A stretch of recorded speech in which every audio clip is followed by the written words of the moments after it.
So next hand work kurtis అండి.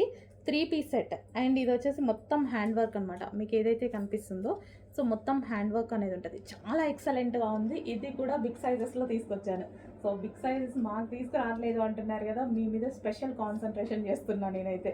ఓకేనా. So ఇది వచ్చేసి దుపట్టా మీద వచ్చేసి మంచి మస్టర్డ్ ఎల్లోలో సీక్వెన్స్ షెమ్కి ఉంది. అండ్ ఈ ఫ్యాబ్రిక్ అయితే లైక్ పట్టు ఫ్యాబ్రికే అనమాట. సో మంచి సాఫ్ట్ పట్టు ఫ్యాబ్రిక్ ఉంది, చాలా బాగుంది. క్లాత్ గురించి తీసుకోగానే మెసేజ్ చేయండి ఎంత బాగుంది అనేది. చాలా నచ్చింది నాకు, క్లాత్ అయితే ఎక్సలెంట్. సో పట్టు ఫ్యాబ్రిక్ అనమాట. సో ఈ విధంగా డార్క్ వైన్ కలర్ కూడా మీకు కనిపిస్తున్న దానికన్నా డార్కే ఉంది. Dark wine colour with golden yellow కాంబినేషన్లో. అండ్ దీనికి వచ్చేసి బాటమ్ పార్ట్, ఇది వచ్చేసి బాటమ్ పార్ట్. చాలా బాగుంది కదా, మంచి కలెక్షన్. బిగ్ సైజెస్లో ఉంది, మిస్ అవ్వద్దు ఎందుకంటే దొరకట్లేదు. బిగ్ సైజెస్ అనేవి అంత తొందరగా దొరుకుతున్నాయి కానీ మంచి కలెక్షన్ దొరకట్లేదు.